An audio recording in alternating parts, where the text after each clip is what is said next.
A igreja pode assentar-se.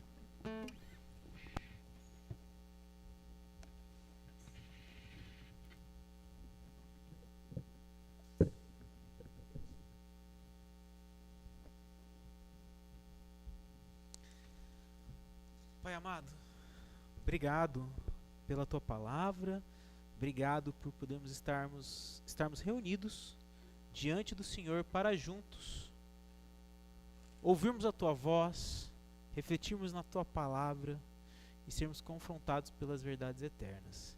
Que o Espírito do Senhor, ó Deus, nos conduza em verdade e santidade para a glória do teu santo nome, porque como acabamos de cantar, ó Rei das Nações, quem não te temerá e quem não glorificará o teu santo nome? Que o seu teu nome seja santificado, adorado e glorificado nesse momento. Em nome do Senhor Jesus Cristo que nós oramos. Amém.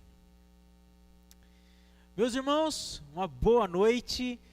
Uma noite mais fria, mais gelada. A gente achando que o tempo frio aqui já ia diminuir e que nada. Fica quente, cai a temperatura de novo. O pessoal hoje já prefere ficar mais em casa, nos acompanhando online. Mas que Deus te abençoe também ricamente aí da sua casa. Quero convidá-los para juntos lermos o nosso texto de Apocalipse, capítulo 15. E hoje nós vamos dar uma pequena estendida e vamos ler também o capítulo 16. Capítulo 15 e capítulo 16 do livro de Apocalipse.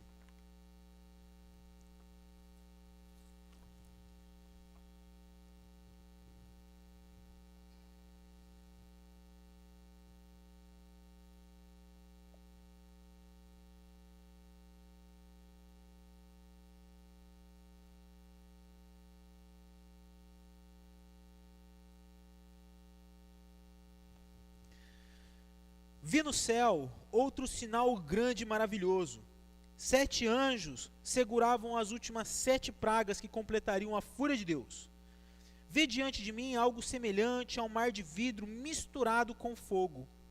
Nele estavam em pé todos os que haviam vencido a besta, sua estátua e o número que representa seu nome. Todos seguravam harpas que Deus lhes tinha dado, e entoavam o cântico de Moisés, servo de Deus, e cântico do Cordeiro. Grandes e maravilhosas são as tuas obras, ó Senhor Deus, o Todo-Poderoso. Justos e verdadeiros são os teus caminhos, ó Rei das Nações. Quem não te temerá, Senhor? Quem não glorificará teu nome? Pois só tu és santo. Todas as nações virão e adorarão diante de ti, pois teus atos de justiça foram revelados. Então olhei e vi que se abriu o templo no céu, o tabernáculo da aliança. Os 7 anjos que seguravam as 7 pragas saíram do templo. Vestiam linho branco sem mancha alguma, com uma faixa de ouro sobre o preto. Um dos 4 seres vivos entregou a cada um dos 7 anjos uma taça de ouro cheia da fúria de Deus, que vive para todo sempre. O templo se encheu da fumaça, da glória e do poder de Deus, e ninguém podia entrar no templo enquanto os anjos não tivessem terminado de derramar as 7 pragas. Então ouvi uma poderosa voz que vinha do templo dizer aos 7 anjos: vão e derramem sobre a terra as 7 taças da fúria de Deus.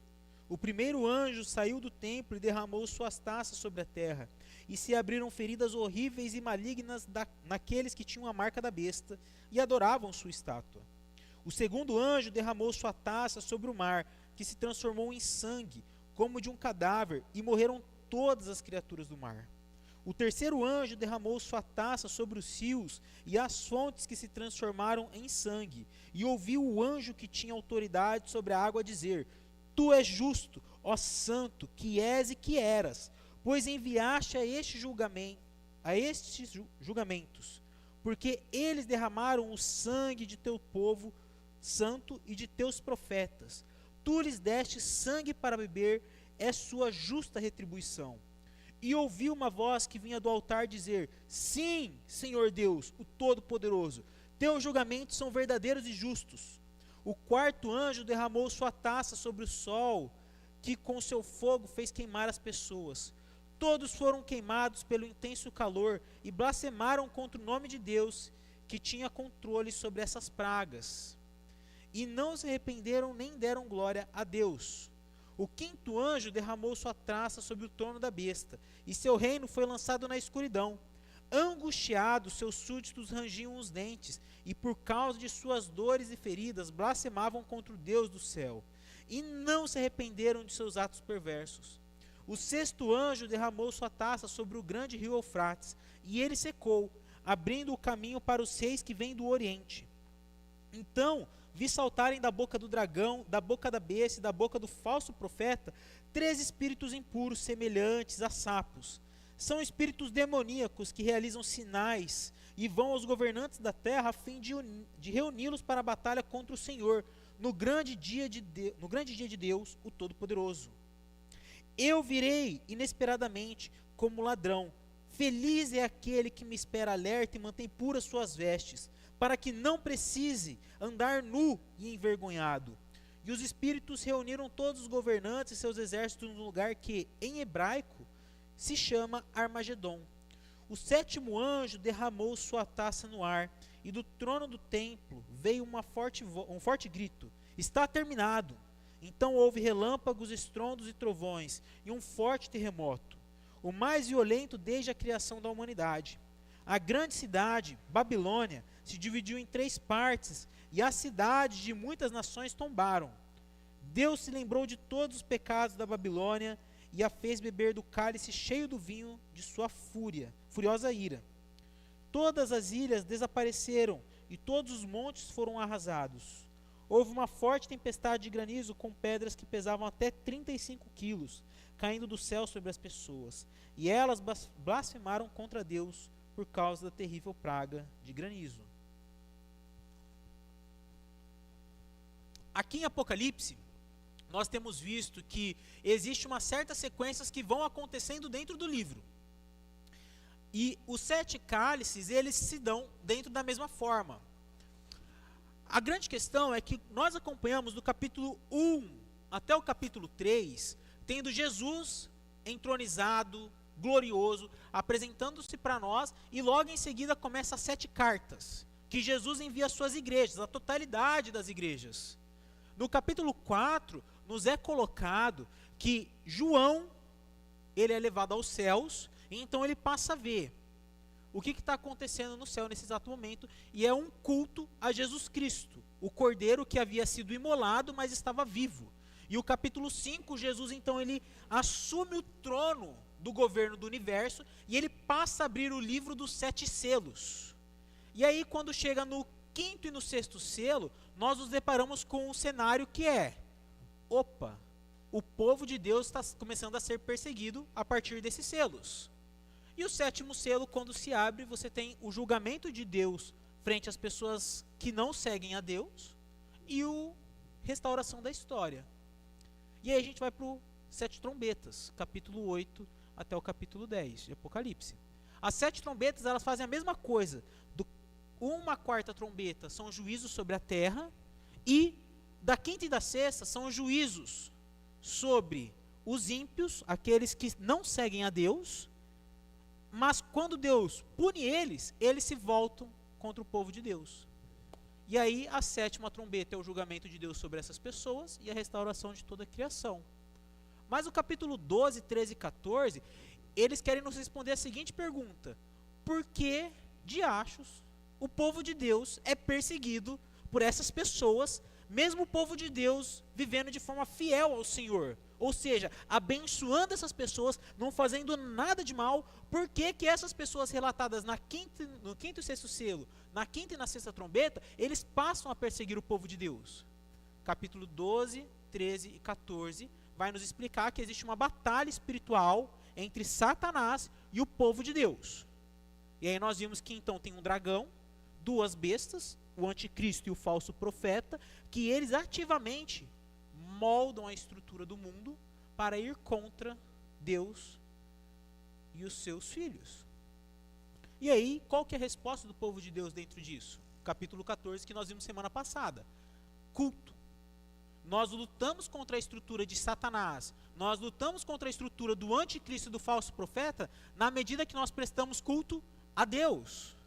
e um culto da maneira de Deus, não a nossa maneira. Essa é a forma que a igreja reage frente às opressões malignas, prestando culto. Não é com campanha, não é com um copo de água em cima da TV, que nem dá mais para pôr hoje em dia, mas é prestando culto ao Senhor. Então, João agora ele se afasta novamente. E ele quer retornar para os assuntos que acontecem na história. Então ele passa a ver agora os 7 cálices da justa ira de Deus que é derramado sobre o mundo. E aqui o texto ele começa com uma coisa muito interessante, que é: e vi um grande sinal maravilhoso. Se você esteve atento no livro de Apocalipse, se você tem lido Apocalipse nas suas semanas, você vai ver que aparece apenas 3 vezes essa palavra em Apocalipse. Capítulo 12: e vi um grande sinal no céu, uma mulher com a aparência de estar grávida, com uma lua na sua cabeça, com o sol na sua cabeça. E vi outro sinal. Primeiro era um grande. E vi outro sinal, que é o dragão, aquele que persegue a mulher, o povo de Deus. E agora João ele fala no capítulo 15: vi no céu outro sinal, porém agora esse sinal é grande e maravilhoso.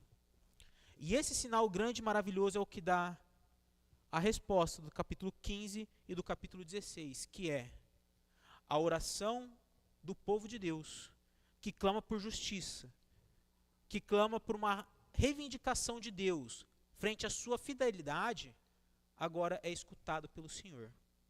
E é esse o grande sinal que João vê no céu, o sinal de que Deus vai começar a agir, e agir com justiça frente a toda questão maligna e malvada que se existe no mundo. E essa forma de Deus agir agora é de totalidade. Por que totalidade?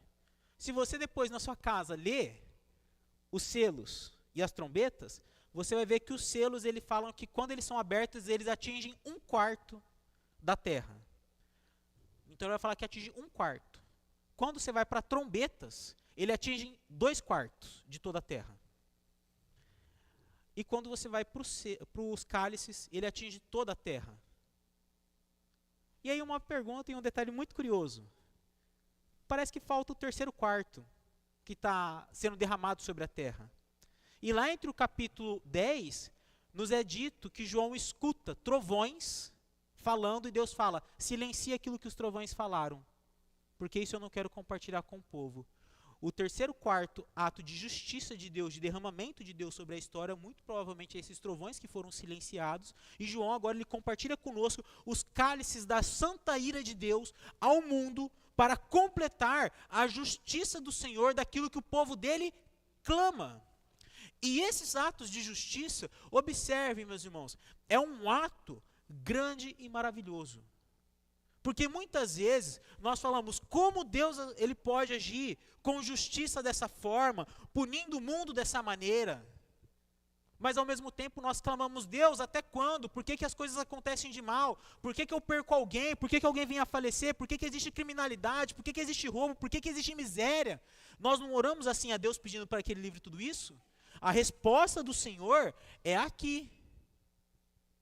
E o texto fala, quando chega nos 7 cálices, então, que esse sinal grande e maravilhoso é a justiça de Deus sendo derramada sobre a terra. É as orações dos santos de Deus sendo escutadas e respondidas pelo próprio Senhor. E como que elas acontecem?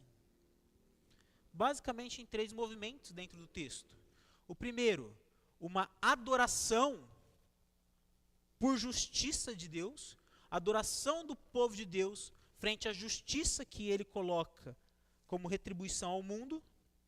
Os juízos das taças de Deus derramados sobre o mundo natural, e os juízos das taças de Deus derramado sobre o trono de Satanás.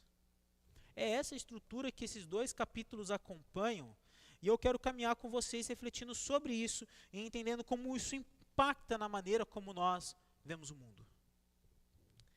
Lembrando que João, o apóstolo, quando ele está lendo, tendo essa revelação e escrevendo o livro de Apocalipse, ele está preso, com idade avançada, os irmãos e irmãs na fé são perseguidos, são oprimidos por resistirem àquilo que o Império Romano colocava como cultura e maneira a ser vivida, e é nesse cenário que João ele passa a ver isso, esse sinal grande e maravilhoso. E esse sinal grande e maravilhoso que nós começaremos é a respeito da adoração pela justiça de Deus. Nós, como povo de Deus, somos chamados a dar adoração, louvor ao Senhor pelos atos de justiça de Deus. Porque o texto nos diz que os atos de justiça de Deus são a vindicação do Senhor frente a todas as nossas orações. E observe, o texto ele nos coloca no cenário de que João vê esse grande sinal maravilhoso, e então ele vê um mar como se fosse de vidro. Esse mar de vidro ele já apareceu anteriormente em Apocalipse, só que agora ele está em chamas. Ele está pegando fogo, e em cima desse mar de vidro, tipo de vidro, pegando fogo, tem o trono de Deus e o povo santo de Deus em cima desse trono. E o que esse mar de vidro significa, como eu falei com vocês da última vez? Que é todo o mal sendo controlado pelo Senhor. Todo mal está subordinado à soberania de Deus. Por quê? O mar, no mundo antigo, simbolizava tudo aquilo que era de maligno, de onde vinha todas as fontes de mal, onde vinha todo o caos da humanidade, todas as trevas vinha do mar. E quando se aparece um mar como de vidro, é Deus falando, o mal agora parou. E esse mal está sendo punido, por isso como se estivesse em chamas. E a demonstração de que ele está sob o controle de Deus é que Deus está no seu trono, em cima desse mar, e os santos de Deus estão nesse trono louvando ao Senhor. Louvando de que forma? O texto nos fala que eles cantam o cântico de Moisés e ao Cordeiro. Esse cântico de Moisés é o cântico de quando Moisés estava saindo do Egito, livro de Êxodo. O povo de Deus estava escravizado durante 400 anos, e então Deus liberta eles do Egito, depois de lançar as 10 pragas em Faraó. Deus liberta o povo de lá, e então Moisés ele passa a cantar essa canção a respeito de uma libertação e uma punição que Deus derramou sobre o Egito. E Moisés canta o seguinte: grandes e maravilhosas são as tuas obras, ó Senhor Deus, Todo-Poderoso. A última canção que nós fizemos e cantamos aqui é exatamente essa canção que o povo de Deus está cantando diante do Senhor, que Moisés e todo o povo de Israel que foram livrados da escravidão estão cantando a Deus, porque Deus havia libertado eles, havia tirado eles da escravidão, e agora eles podiam se ver livres de toda a opressão. A grande questão que fica é, por que eles estão cantando isso agora? Moisés, ele cantou depois que ele foi libertado. O povo de Deus aqui não foi libertado. Por que eles estão cantando? Por que eles estão adorando a Deus? Porque eles estão em cima de todo mal. Eles estão vendo que todo mal que existe, toda estrutura diabólica, maligna, descontrolada, está sobre o governo de Deus, e Deus decidiu agir com justiça e punir toda aquela estrutura. Eles estão vendo de que a oração deles está sendo atendida, e Deus está respondendo a todo esse mal que ali surge. E a forma que essa adoração, no momento que ela acontece, nos é demonstrado que anjos, eles chegam com as taças, elas são preenchidas e eles saem do templo. E no templo onde Deus está, ninguém mais pode ficar. Esse templo começa a encher de fumaça. E usando a fumaça como uma linguagem do Antigo Testamento, onde Deus ele se manifesta e ninguém pode estar na presença do Senhor. Um exemplo, Isaías 6. No ano da morte do rei Uzias, eu vi o Senhor assentado no seu alto e sublime trono. E toda aquele trono estava coberto da glória de Deus, e quando Isaías se vê nesse local de santidade, ele fala: ai de mim. O Monte Sinai, quando Deus está dando os 10 mandamentos para o seu povo, uma grande fumaça surge, diversos trovões, e esse povo fala: nós não podemos nos aproximar ali, porque certamente morreremos. É essa a imagem que João está vendo aqui. O povo, enquanto eles adoram a libertação certeira que Deus dará a eles, o templo agora começa a ser esvaziado. Ser esvaziado porque a ira de Deus, justa, santa, será derramada sobre a terra. E a primeira coisa que esse povo faz é adorar. É adorar. Eles não ficam temendo a justiça de Deus. Eles não ficam tentando falar: Deus, por que o Senhor agirá assim? Porque eles entendem que a justiça de Deus é derramada em um mundo que não quer viver de acordo com Deus. De um mundo que quer viver de forma contrária a Deus, que quer estar distante do Senhor. E por isso Deus então passa a derramar a sua ira. E veja que interessante.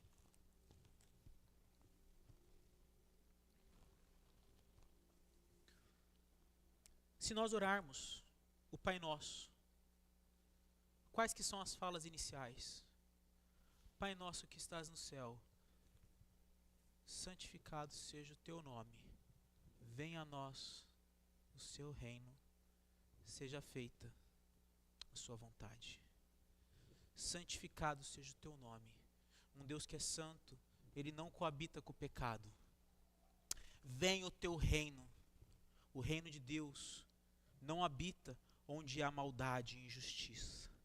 Seja feita a tua vontade. A vontade de Deus não é feita em um mundo que se rebela contra ele. E quando que a oração do Pai Nosso é completa? Quando Deus então ele decide agora responder com os cálices da ira dele. E o texto nos vai dizer que esse cálice da ira de Deus, os juízos da taça de Deus são derramados, agora eles são derramados sobre toda a terra. Capítulo 16. Do capítulo 16, do versículo 1 ao 9, ele vai dizer agora que então eu ouvi uma voz poderosa, uma voz estrondosa, que vem do templo do Senhor. E quem que está no templo apenas? Deus.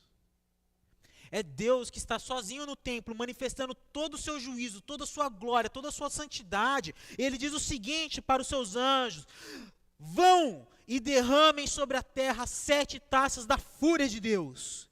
E o primeiro anjo, ele sai, então ele derrama a sua taça sobre a terra. E o texto nos fala que então surgem feridas nas pessoas. Daquelas que têm a marca da besta, daquelas que se moldaram à mentalidade de Satanás. A maneira como Satanás pensa e age sobre essas pessoas foi derramada marcas de feridas sobre o seu corpo. O segundo anjo, ele já derrama agora a sua taça sobre o mar, e os peixes, os animais aquáticos passam a morrer. O terceiro anjo, ele derrama a sua taça da ira dentro dos rios e de onde tem água potável, e essas águas passam a virar sangue. E aí, a gente observa que o texto para. E o anjo que acabou de derramar e destruir a água potável que existia, esse anjo ele faz uma resposta. Senhor,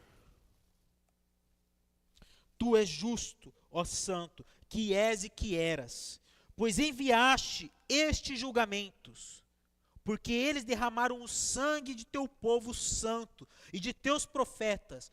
Tu lhes deste sangue para beber, é sua justa retribuição. E ouvi uma voz que vinha do altar dizer: sim, Senhor Deus, o Todo-Poderoso, teus julgamentos são verdadeiros e justos.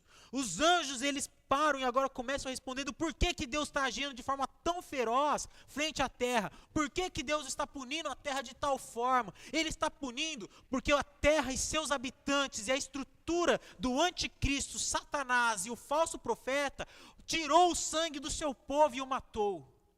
E aquilo que o texto fala é que Deus é santo, porque Ele está agindo com justiça para com aqueles que tiraram a vida dos seus, para com aqueles que foram fiéis a Deus até a morte, para aqueles que não combateram o mal com o mal, mas combateram o mal com o bem.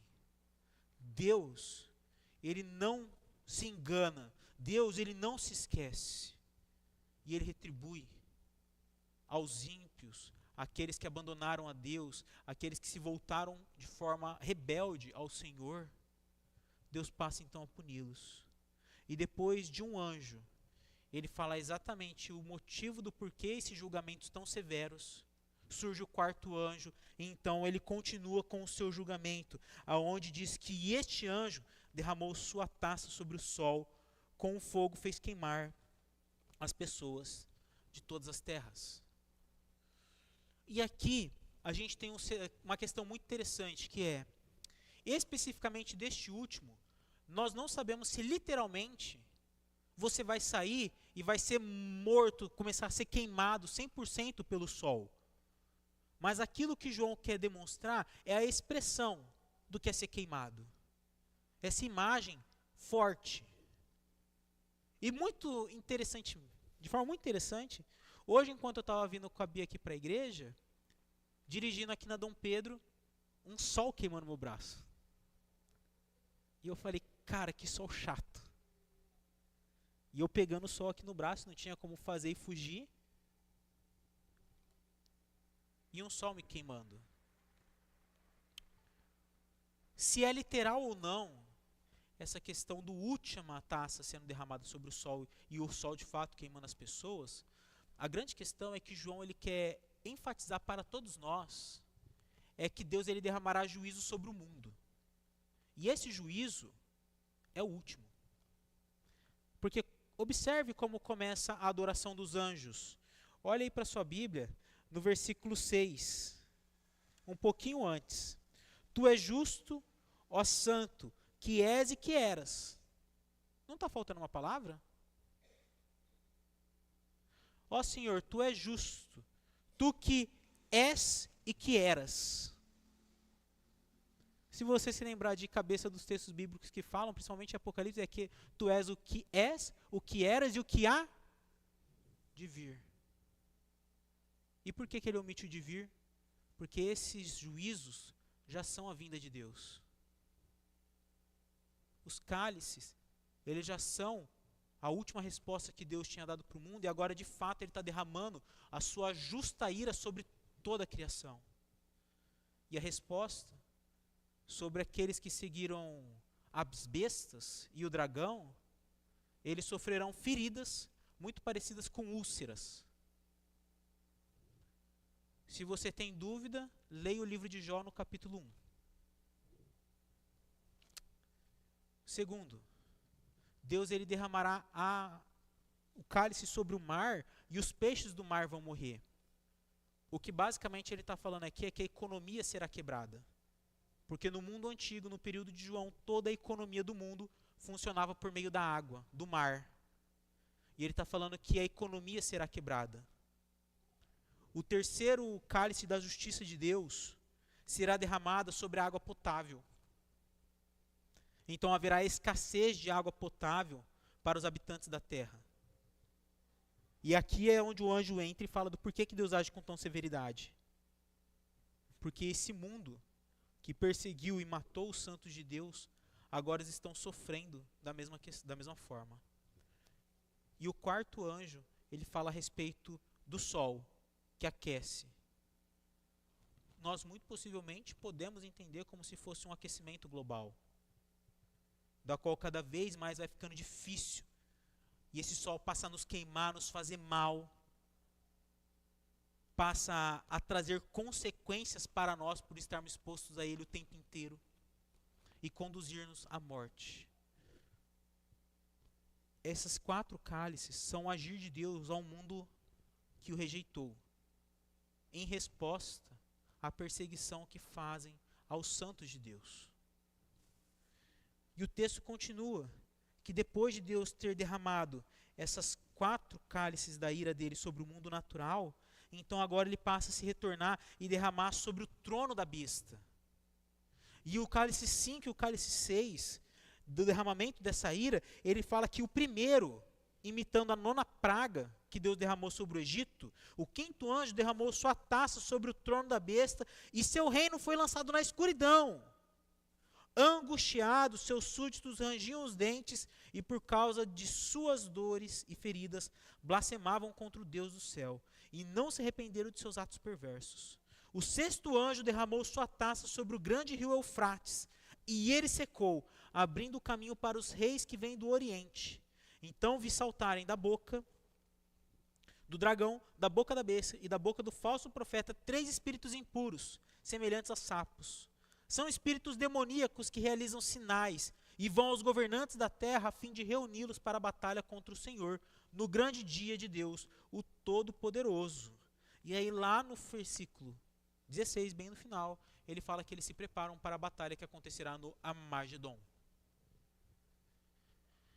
E aqui, o texto nos fala que então os cálices de Deus, depois de ser derramado pelo mundo, agora é destinado especificamente sobre o trono de Satanás.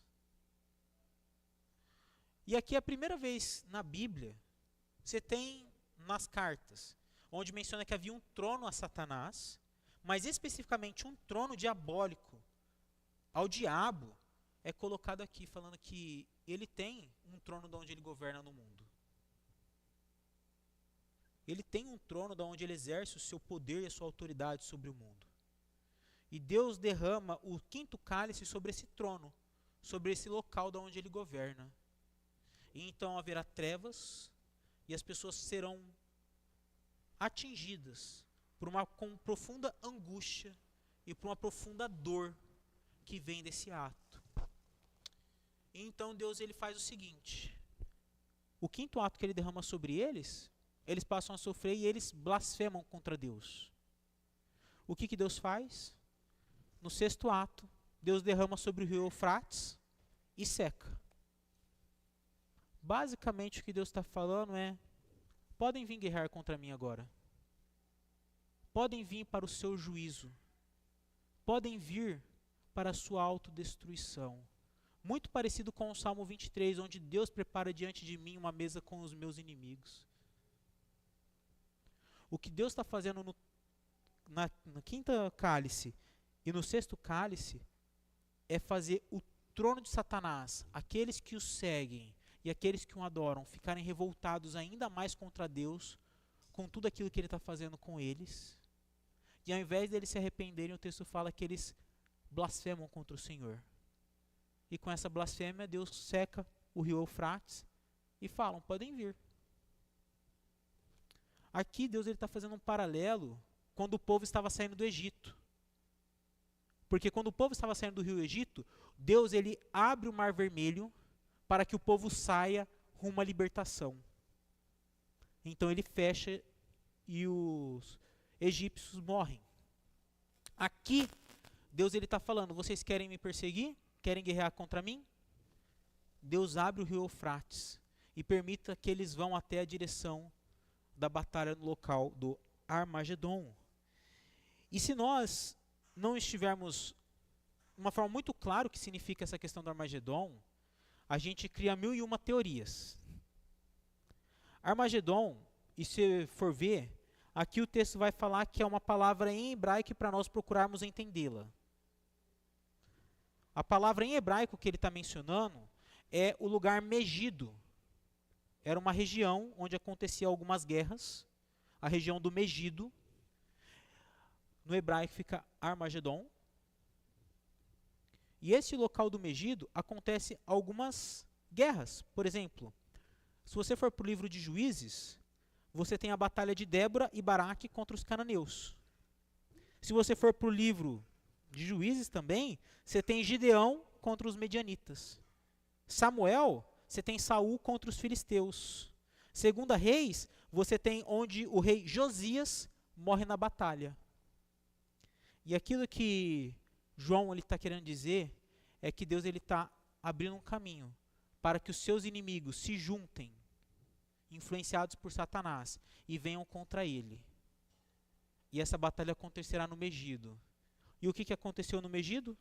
a derrota dos reis que oprimiam o povo de Deus, a destruição dos falsos profetas, a morte de reis iludidos que causaram lamento a Israel e a expectativa da destruição futura das nações que atacarem Jerusalém. Aquilo que Deus está fazendo, Ele está olhando para o Antigo Testamento e todas as suas promessas e tudo o que aconteceu e falando: os meus inimigos querem guerrear contra mim? Eu preparo um local. Porque quando vocês vierem, vocês vão perceber que não haverá nenhuma batalha. Vocês todos serão destruídos. Então o que Deus está fazendo é preparar um caminho para que seus inimigos vá direto para a sua destruição. Vá direto para a sua morte. Pois esse é o quinto e o sexto cálice da santa ira de Deus, onde o mundo rebelde acha que pode se voltar contra Deus e se dar bem. Mas Deus prepara um caminho para que seus inimigos sejam destruídos. Então, Jesus ele faz uma advertência. Por quê?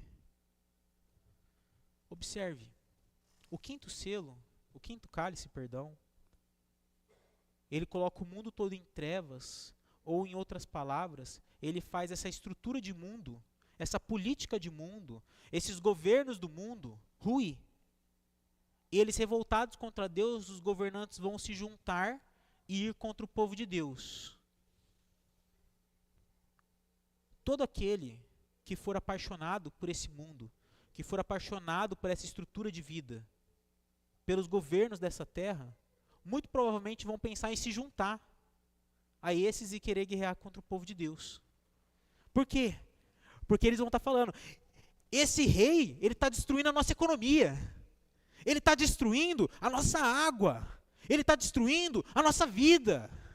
É claro que nós temos que guerrear contra ele. Vamos nos juntar a essas nações e vamos tomar o nosso governo de volta. E aquilo que Deus diz é: tenham cuidado, eis que eu venho como um ladrão, eis que eu venho sem vocês nem sequer perceberem, porque os cálices da ira que eu estou derramando são meus, são da minha justiça, são do meu agir, e o meu povo tem que estar esperto, tem que estar atento, porque eu venho como um ladrão na noite. Não se deixem ser iludidos pelos governantes da terra, pelos habitantes da terra que querem se opor a mim. Perseverem. Porque nesse caminho, onde a batalha ela começa a se organizar, o texto vai nos dizer que os habitantes, os filhos de Deus,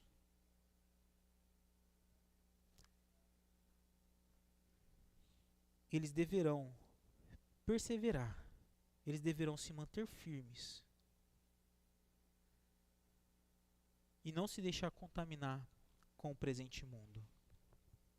E aqui, João ele faz um paralelo com a carta de Laodiceia.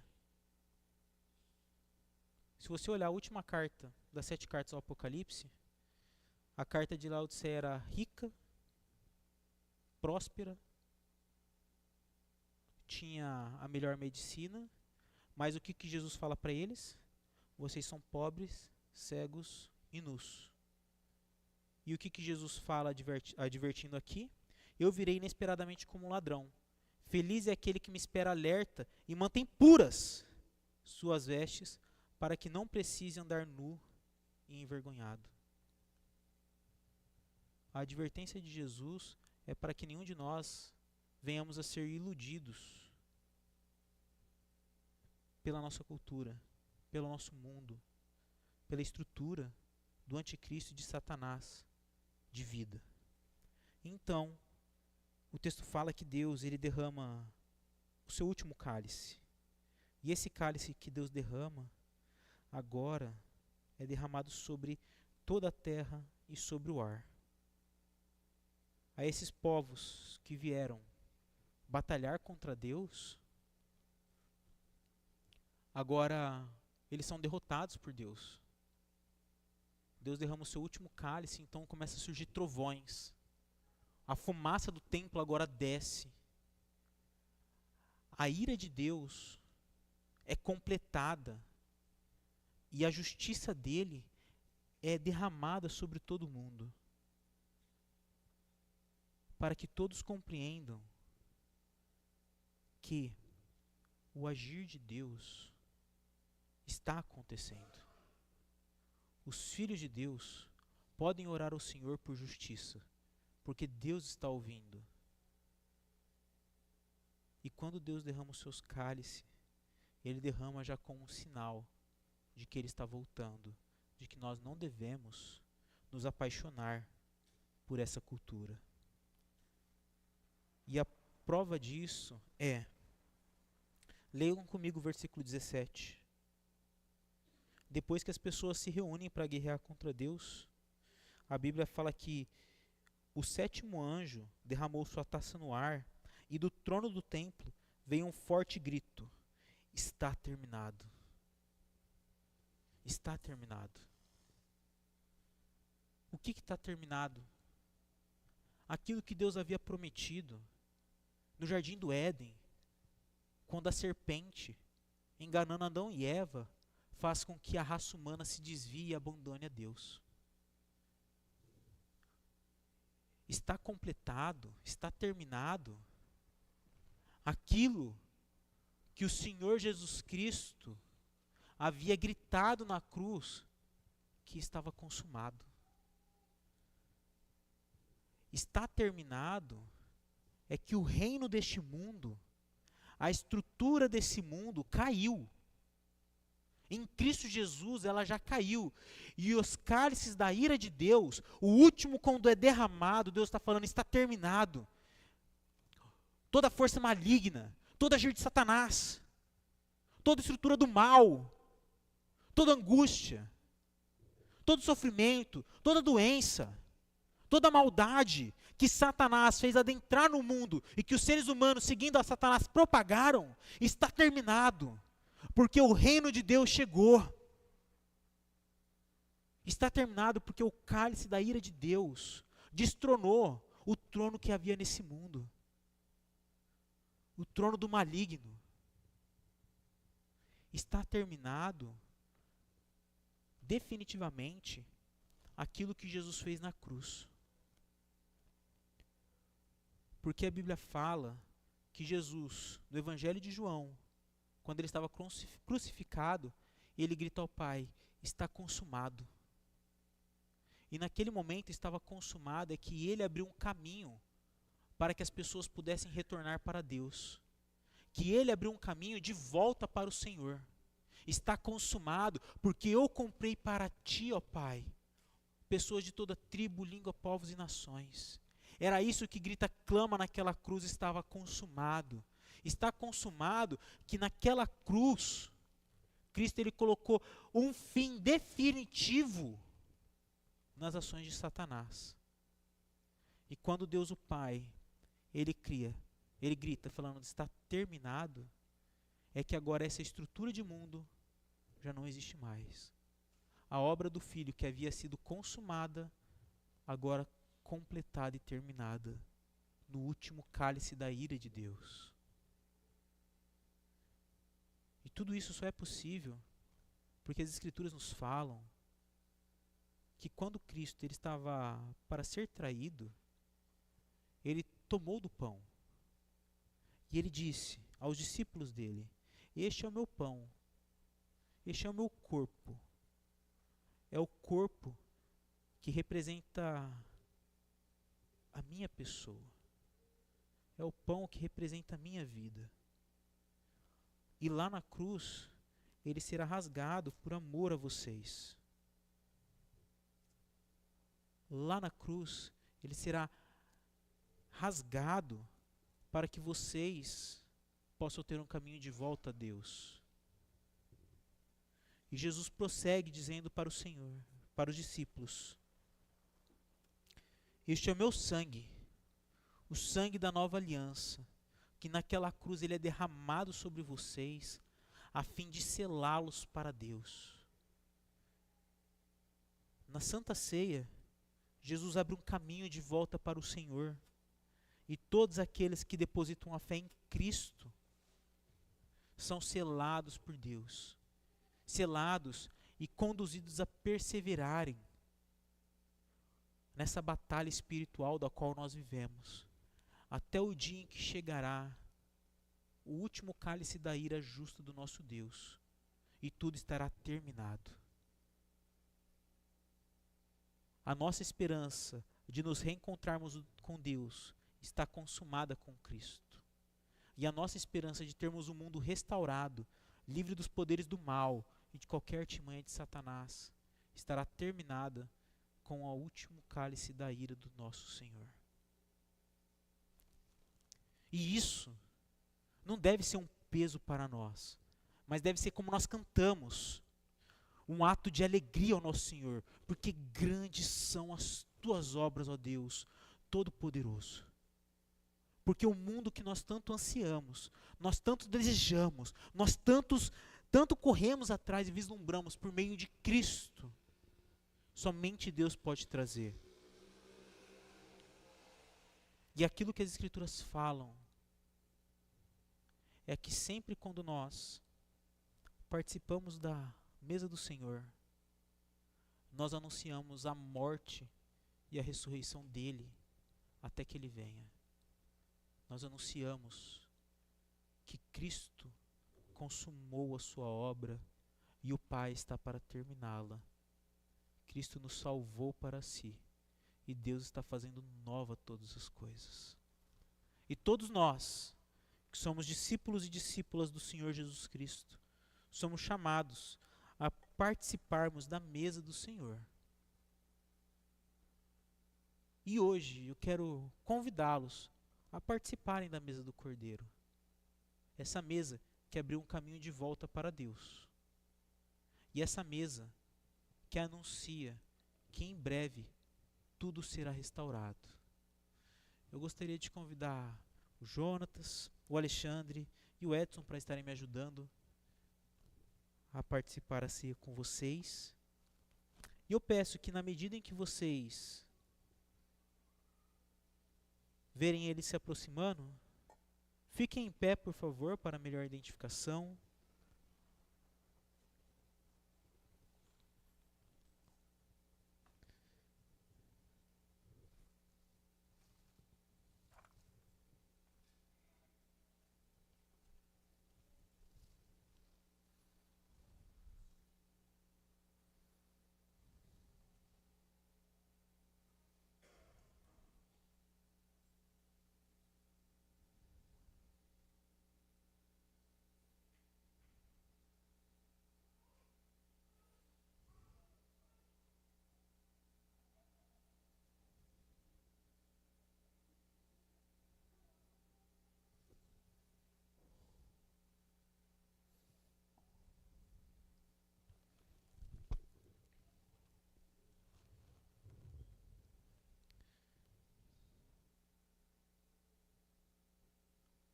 O corpo de Cristo, sempre quando nós participamos da mesa do Senhor,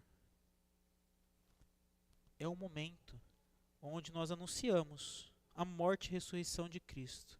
Anunciamos aquilo que Ele fez por nós. Anunciamos aquilo que Ele vem a nos dar. Deus abençoe. Toda vez que nós participamos da mesa do Senhor, nós anunciamos que pertencemos a um único Rei, a uma única pátria, a um único local a quem nós prestamos culto e adoração, e ao Deus Pai do nosso Senhor Jesus Cristo.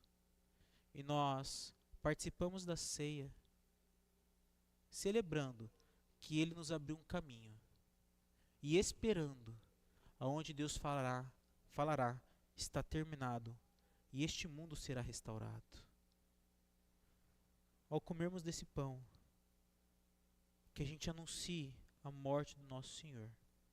Ao tomarmos deste cálice, que a gente creia verdadeiramente que Ele nos selou. Quero orar com vocês e depois participaremos da ceia. Amado Deus, obrigado porque o Senhor nos comprou para Ti.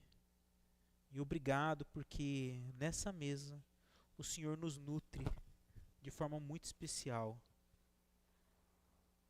E que a gente anuncie verbalmente e espiritualmente a morte e ressurreição do Senhor, até que o Senhor venha. E que cresça em nossos corações a esperança de que o Senhor trará justiça a nós, cada um de nós. O Senhor reivindicará a justiça da qual o Senhor tanto preza. E o Senhor punirá todos os atos de injustiça desse mundo, ó Deus. Que ao participarmos agora dessa ceia, que a gente anuncie e crie essa esperança. Em nome de Jesus. Amém.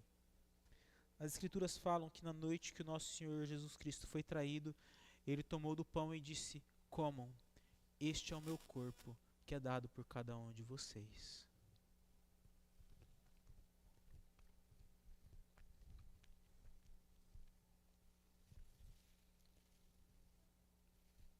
De semelhante modo, Ele tomou o cálice e disse: este é o cálice derramado em favor da nova aliança.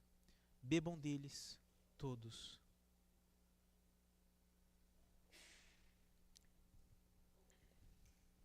Senhor Jesus Cristo, celebramos ao Senhor que estava espiritualmente conosco,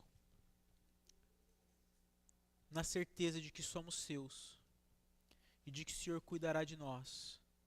Que a gente persevere dos dias que virão, ó Pai. Que sejamos achados fiéis, puros, imaculados, para a glória do Teu santo nome, Deus. Que essa ceia nos nutra para a glória do Senhor. Amém. E meus irmãos, como que nós podemos responder a Deus, a esse Deus que derrama os seus atos de justiça em toda a história, e da qual Ele grita que está terminado todas essas coisas? Como nós podemos viver a nossa semana, dia após dia, respondendo essa verdade eterna do texto que nos foi exposto? A primeira forma delas é entendendo que a vingança pertence somente ao Senhor, e por isso nós devemos confiar em Deus. Em muitas situações nossas do dia a dia, nós queremos falar: a vingança pertence a mim, assim diz eu. Nós queremos nos vingar das pessoas que estão ao nosso redor. Seja da coisa mais simples, que é fechar alguém que nos fechou no trânsito. Seja das questões um pouco mais íntimas, que é: meu parceiro, minha parceira fez isso, vou fazer isso para me vingar. Seja em questões mais profundas, aonde alguém quer nos passar a perna, quer nos fazer um mal, seja no ambiente de trabalho, seja no ambiente de estudo, e nós queremos retribuir da mesma moeda. Nós queremos constantemente retribuir às pessoas a nossa ira. Quando nós olhamos para alguma situação que nos deixa indignados, nós queremos dar uma resposta segundo a nossa sabedoria, segundo a nossa força. Mas aquilo que as Escrituras nos ensinam é que não pertence a nós a vingança. A ira pertence somente a Deus, porque Ele é justo, Ele é santo, e Ele retribuirá a cada um segundo as suas obras, segundo a sua conduta. Aquilo que as Escrituras nos desafiam a responder, essa verdade, onde nós vimos sobre os 7 cálices da ira de Deus, é confiarmos que Deus retribuirá todo ato de injustiça. E por isso, nós podemos confiar no Senhor. E isso especificamente, eu aprofundo e coloco quando o assunto é pensado em questões muito mais sensíveis para cada um segundo uma forma, quando nós lidamos, por exemplo, com economia, quando nós lidamos com política, quando nós lidamos com tudo aquilo que nos fere de uma forma muito mais particular, que a gente quer retribuir segundo a nossa vontade, porque nós não concordamos com o outro. Só que para aqueles que seguem a Jesus, a resposta não deve ser a sua própria ira. Aqueles que seguem a Cristo, a resposta deve ser: eu aguardo na justiça de Deus. E por isso eu combato o mal com o bem, como nós lemos no texto de Romanos. Por isso eu persevero confiando que o meu Deus vindicará todo ato de injustiça que foi feito comigo.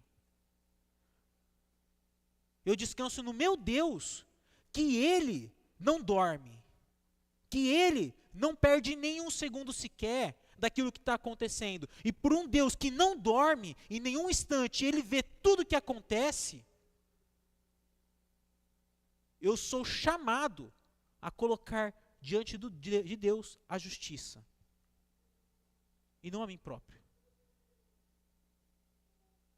Nós não podemos agir segundo a nossa própria força, segundo a nossa própria vontade. Nós devemos agir confiando que Deus vindicará tudo, de que Deus, Ele cuidará de cada ato que está acontecendo. A nossa resposta ao Senhor é sermos fiéis, perseverantes e pacientes. Nós não podemos querer assumir um papel que pertence somente a Deus. Nós devemos nos permanecer no papel igual àqueles que já estão diante do Senhor. Grandes são as tuas obras, ó Senhor. Todo-Poderoso, justos e verdadeiros são os teus caminhos. Ó Rei das Nações, quem não te temerá? Quem não glorificará o teu santo nome? Pois só o teu nome é santo. Cantarmos essa canção que nós cantamos hoje implica em confiarmos em Deus, em tudo, porque ao Senhor pertence a justiça e não a nós. O que cabe a nós é confiarmos em Deus e descansarmos nele. Segunda aplicação. Fique atento à maneira como você vive, porque Jesus está voltando. A estrutura do nosso mundo, ela quer nos seduzir. A estrutura do nosso mundo, ela quer flexibilizar aquilo que Deus diz. A estrutura do nosso mundo, ela quer amenizar e relativizar aquilo que as Sagradas Escrituras dizem. E o chamado de Jesus é: fiquem atentos. Por quê? Porque quando o quinto e o sexto cálice da ira de Deus forem derramados, todos aqueles que amam mais a este mundo, que amam mais os prazeres dessa vida, que amam mais a estrutura deste século, mais do que a Deus, podem muito bem serem seduzidos a guerrearem contra o Senhor. Por isso que Jesus ele diz exatamente entre a quinta e o sexto cálice: fiquem atentos. Não é porque nós estamos na igreja que nós não seremos ludibriados pelas artimanhas de Satanás. Nós, como povo de Deus, devemos dar uma resposta de ficarmos atentos, entendermos aquilo que as Escrituras dizem. E eu, como pastor, comento que eu fico muito perplexo do tanto que nós não investimos tempo na nossa vida para conhecermos a Deus, para conhecermos a palavra do nosso Senhor. A gente investe tempo em viajar, nós investimos tempo no nosso trabalho, nós investimos tempo em estudar, nós investimos tempo em qualquer outra coisa que não seja Deus. E aquilo que as Escrituras nos chamam é ficarmos atentos e conhecermos ao Senhor, o nosso Deus, para que a gente não seja levado pela estrutura do mundo. Deus não é uma programação na nossa semana. Deus é o Senhor da nossa vida. E nós precisamos viver como se fosse, porque é. Jesus Cristo, quando Ele nos chama, Ele fala: ninguém que ame mais o seu marido, a sua mãe, o seu pai, os seus filhos ou qualquer outra coisa pode ser meu seguidor. E aquilo que Cristo diz é: fiquem atentos à maneira como vocês vivem, porque em breve eu virei. Nós participamos da mesa do Senhor, afirmando que o corpo e o sangue dele nos comprou e nos salvou. E isso tem que ser uma verdade, não apenas quando nós celebramos a ceia, mas a maneira que nós vivemos o nosso dia a dia. Porque se nós não levarmos isso a sério, meus irmãos e minhas irmãs, se nós não investirmos a nossa vida em obedecermos a palavra do Senhor, em conhecermos a palavra do Senhor, em nos relacionarmos com a família da fé do Senhor, da forma como Deus orienta, muito provavelmente nós seremos enganados. Nós precisamos ficar atentos à maneira como nós temos vivido. Porque Cristo Jesus voltará como um ladrão. Ele pode voltar agora, pode voltar daqui uma semana, pode voltar daqui anos. Eu e você não sabemos. Mas aquilo que Cristo nos adverte é: fiquem atentos. Prestem atenção na maneira como vocês têm vivido. Porque, como diz o apóstolo Paulo ao carta aos Gálatas, cuidado, de Deus não se zomba. E o cálice das iras de Deus é uma prova disso, aonde toda injustiça não passará despercebida. Portanto, fiquem atentos à maneira como vivem. E segundo, a vingança pertence somente ao Senhor. Confie e deposite tudo nele. Vamos orar? Santo e amado Deus, justos são os teus caminhos, ó Pai, não os nossos, os do Senhor. É por isso que nós queremos colocar toda a nossa vida, todos os nossos passos, todo o nosso pensar, o nosso desejar, todo o nosso falar, submetidos ao Senhor. Que a nossa vida seja um reflexo de obediência, de fidelidade. Que a nossa vida seja um reflexo de pessoas que confiam em um Deus poderoso. Que a gente não seja uma igreja que adora um Deus fraco, que sirva um Deus fraco, um Deus que não se importa, um Deus que não zela, mas que a gente seja uma igreja que adora, que serve, que glorifica a um Deus poderoso, grande, maravilhoso, todo-poderoso, qual não deixa passar nada despercebido, do qual anuncia tudo o que acontecerá na história para que os seus filhos confiem e descansem no Senhor. Retira de nós, Pai, que o Espírito Santo queime toda idolatria, toda falsa compreensão da Tua palavra, que o Espírito Santo arranque isso de nós, que Ele venha queimar tudo aquilo que é impuro e deixar apenas aquilo que é puro, Pai. E que nós, como filhos do Senhor, venhamos a perseverar na Tua santa verdade, Deus. Que a gente não se iluda, não se apaixone pelo presente século, mas ame ao Senhor e deseje a vinda do Teu reino. Pois até que esse grande dia chegue, a gente continua orando que santificado seja o Teu nome, venha o Teu reino e seja feita a Tua justiça, assim na terra como no céu. Em nome do Senhor Jesus Cristo que oramos, Pai. Amém. Agora, meus irmãos e minhas irmãs, que a graça do nosso Senhor Jesus Cristo seja derramada sobre cada um de vocês. Que o amor de Deus, o nosso Pai, preencha o coração de vocês. E que o Espírito Santo lhes conduzam em fidelidade, em atenção e confiança plena no Deus da sua vida, desde agora e para todo sempre. Amém. Meus irmãos, alguns avisos aqui.